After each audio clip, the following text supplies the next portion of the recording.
Shalom and blessings, warriors of Yahuah and the truth. I do apologize that I haven't been able to really keep up as much as I usually do with the videos that I make on this channel. I've been doing daily fellowships. Anyone who wants to join us can join us.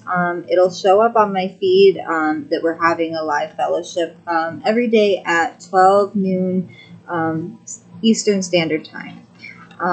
We are on Who is Allah, the Hindu Connection, and it's video number 11.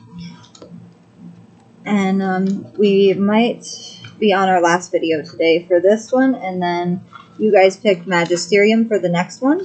And I am only going to be able to probably make one more video today, but I have to do the Ecclesiasticus series because it is helping people, and it helps me when I'm reading it as well.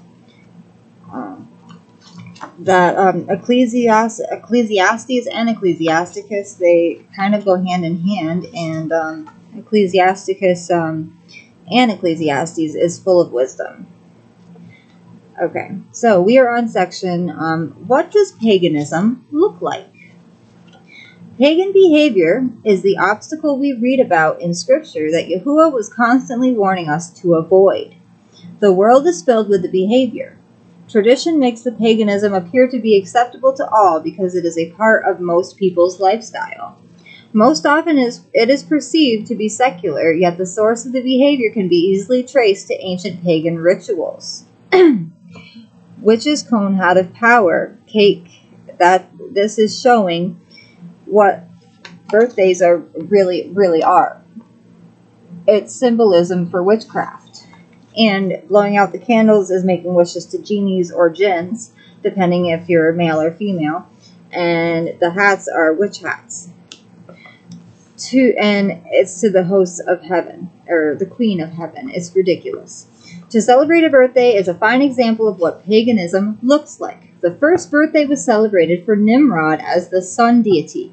Nimrod's birthday was at the solstice, and Santa, Moloch, Apollo, Shamash, Mithras, and all other sun deities are vicars of Nimrod. They're all the same, just different. They're named different, but they're all Nimrod. The cone hats, candles, cake, making a wish, and receiving presents borrowed directly from witchcraft and the worship of the hosts of heaven. The birthday is the most important day to a witch. Did Yahusha celebrate his birthday? There was an observance in the winter that Yahusha attended, but it was in remembrance of overthrowing Greek tyrants. Hanukkah at Yahuchanan 1022 is seen in most translations as Feast of the Dedication. This shows that Yahusha was observing Hanukkah with his culture around him as a national celebration for the victory over the Greek tyranny of Antiochus Epiphanes, in 165 BCE. Although well into the wintertime, there is no mention of Yahusha's birthday. At John 10, Yahusha was very much involved with Hanukkah, but not his birthday.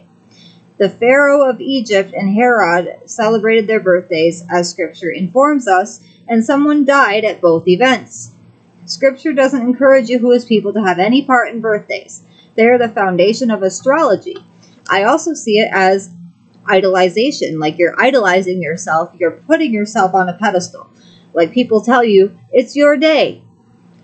Every day is Yahuah's day. Yahuah made us and he made the days. It's all his. We cannot idolize ourselves or others. The only person is Yahuah. We worship him. Paganism, what does it look like?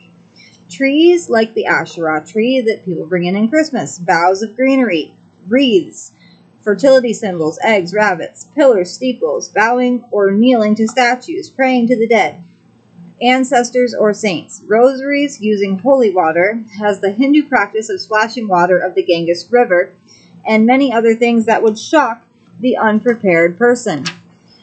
Syncretism. The 19th century philosopher and theologian Soren Kierkegaard wrote in his book, Purity of Heart, the larger the crowd, the more probable that which it praises is folly, and the more improbable that it is truth, and the most improbable of all that it is an eternal truth. Occult hierarchies have led mankind into great darkness through the blending of pagan traditions. Syncretism is making stuff mean other stuff. The world is so vast, there was little chance anyone would recognize similarities in the symbols and behavior of two remote cultures. As more people began to migrate to distant continents, the symbol of the cross was found to be the most common ancient solar icon. It was found everywhere and was worshipped from the very beginning, with the reincarnation of Nimrod as Tammuz. Add the babbling that resulted from the Tower of Babel, and people carried the pagan practices far and wide. The Egyptians worshipped the host of heaven with fertility, and illustrated a great deal of Nimrod's star worship on walls. Here is the sky deity, Nut.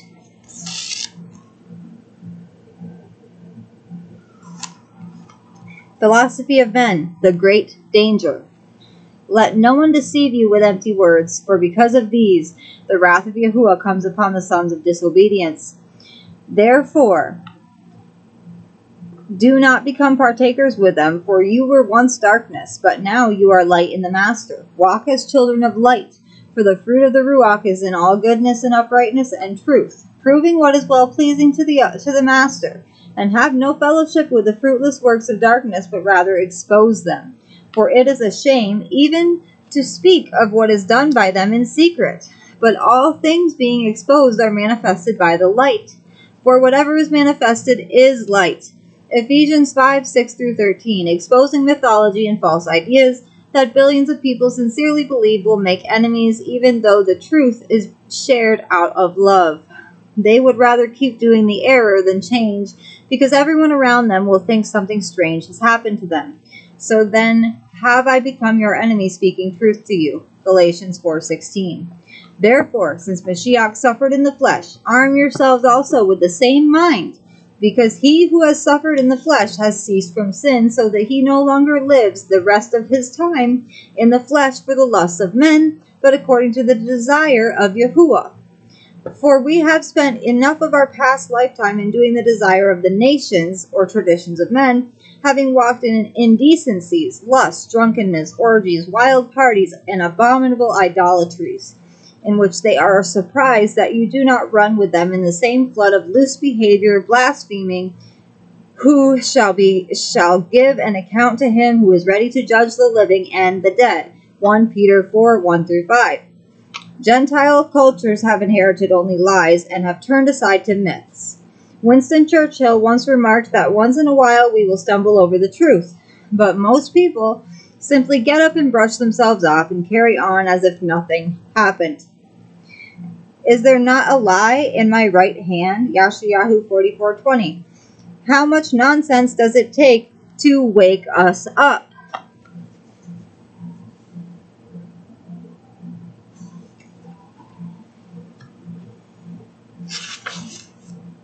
Our capacity to believe lies is limitless.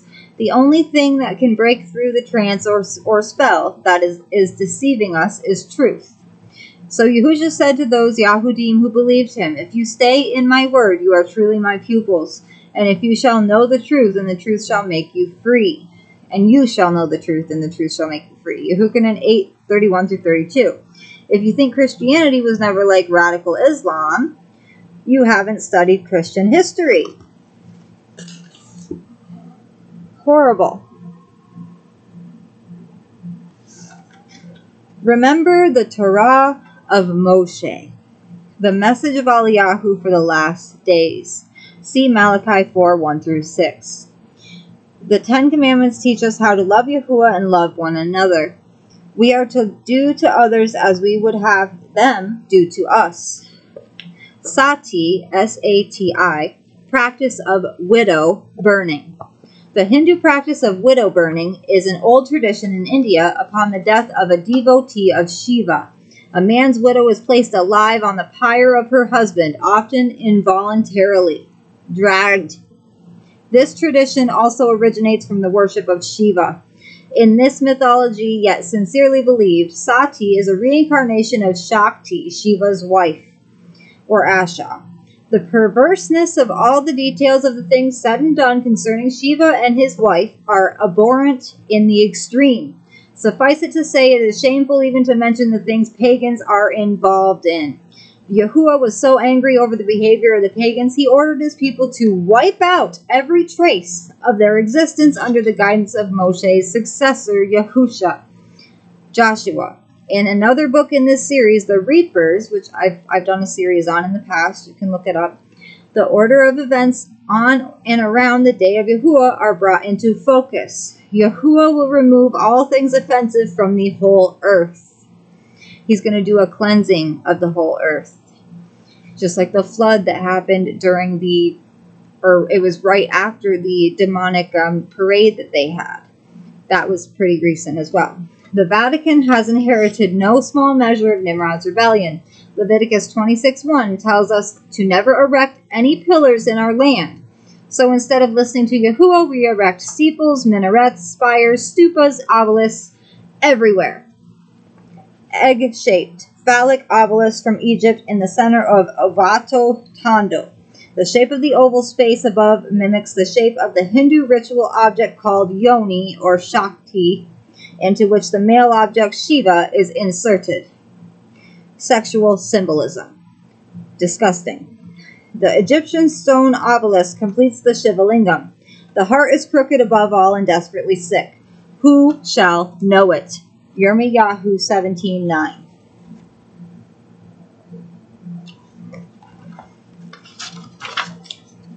And the commandments of Yahuah, which are the most important. Always remember them and keep them on your doorposts. Torah of Yahuah, covenant of kindness, teaching how to love.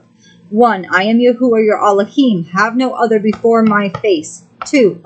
You do not bow to images. 3. You do not cast the name of Yahuah, your Elohim, to ruin. 4. Remember Shabbat to keep it Kodesh. 5. Respect your father and mother. 6. You do not murder. 7. You do not steal. 8. You do not break wedlock. 7 is you do not break wedlock. 8 is you do not steal. I apologize. 9. You do not bear false witness against your neighbor. And 10. You do not covet anything of your neighbor's wife, house, field, servants, animals, or anything belonging to your neighbor. Love one another as I have loved you. For more books by Brother Lou White, you can go to TorahZone.net or Yahusha.net. I love you all with an everlasting love, and we will be moving on to the book Magisterium as soon as we can. This is the book right here, and it's Brother Lou White. This book will take us a while to read, but it has a lot of valuable information in it. I haven't read it yet myself. I will be learning along with you guys. Some of the information we may already know, and if you guys are new to my channel, you might be learning it, or you might be new to the faith, and we welcome you with open arms. You are all welcome to the fellowship every day except for on Shabbat, when we go to Spark and Yah's fellowship. You're welcome there as well. Now, it is time to praise Yahuah.